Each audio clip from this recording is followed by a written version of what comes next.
Olá, meu nome é Isis e esse é o canal Isis Acupuntura. Hoje eu vou falar um pouco sobre as bases da medicina chinesa. E para falar de medicina chinesa, a gente tem que entender o que vem antes dela, que é a filosofia chinesa.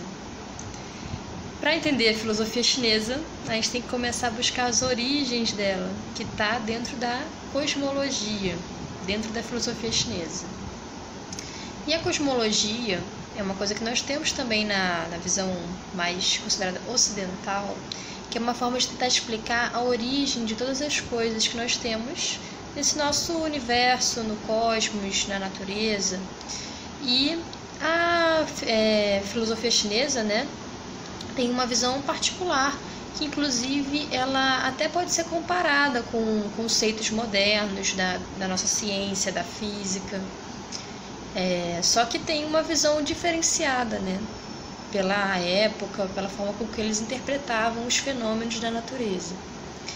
Com isso, o que muitas pessoas já devem ter ouvido falar, nós temos eu vou falar um pouco mais hoje do conceito do Yin e do Yang. Dentro desse conceito do Yang, nós temos uma coisa que vem anterior, que está dentro dessa visão cosmológica, que é bem complexa, mas eu vou começar a falar um pouco dela. Primeiramente, nós vamos ter um conceito chamado Wu-Ji, que também é traduzido como aquilo que não tem limites. Ele seria o vazio original. Nesse vazio original, que é a ausência de matéria, a ausência de formas, a ausência de qualquer tipo de composição, desse vazio, que através de alguns fenômenos surgiu o Taiji, que dá delimitação da forma das coisas. Nós podemos ver nessa representação, o Wu-Ji seria aquilo que não tem limites, essa origem imaterial, e que gera, a partir dela, surge o Taiji, que é o que tem os limites, o delimitado, ou seja, o que é material, essa matéria, essa energia presente no nosso universo. E dessa matéria primordial, nós vamos ter as duas ramificações que representam a dualidade principal da nossa natureza, que são as polaridades positiva e negativa, representadas pelo Yin e pelo Yang. O Yin e o Yang, eles são as nomenclaturas dessa dualidade dentro da filosofia chinesa. Mas nós também podemos encontrar esses padrões na nossa ciência moderna, como, por exemplo, nos polos eletromagnéticos e nas cargas elétricas, positiva e negativa. Exemplo desse livro aqui,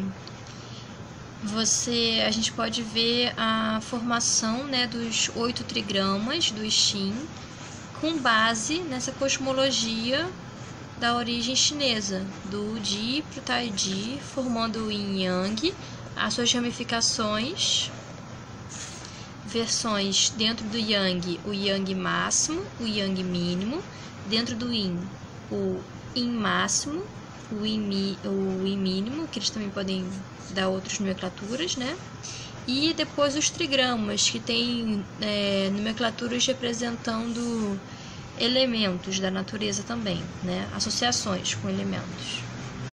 As outras duas imagens, eles explicam como era a visão cosmológica e de como as coisas se formavam, até numa visão pré-química, daquela época, de como que os compostos e os elementos poderiam se formar.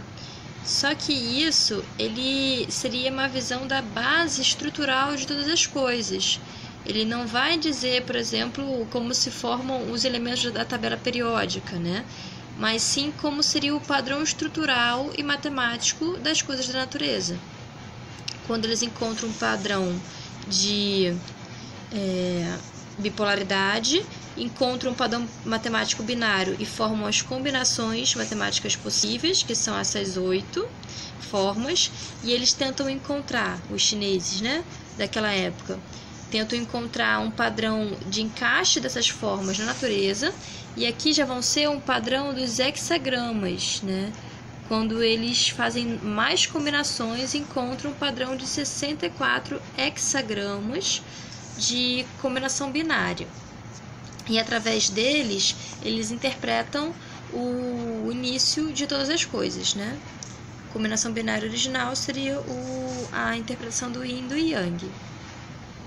A característica associada à bipolaridade Yang é o movimento, né? Porque esse simbolismo representa que elas estão em constante movimento de troca.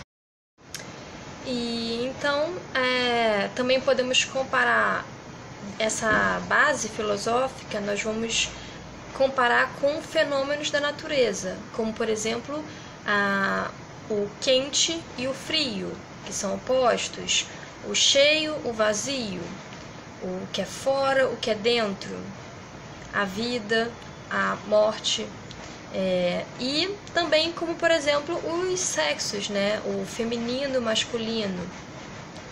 Todos eles, quando a gente vai analisar essas formas, elas têm características em comum que vão ser enquadradas nos padrões de Yin Yang.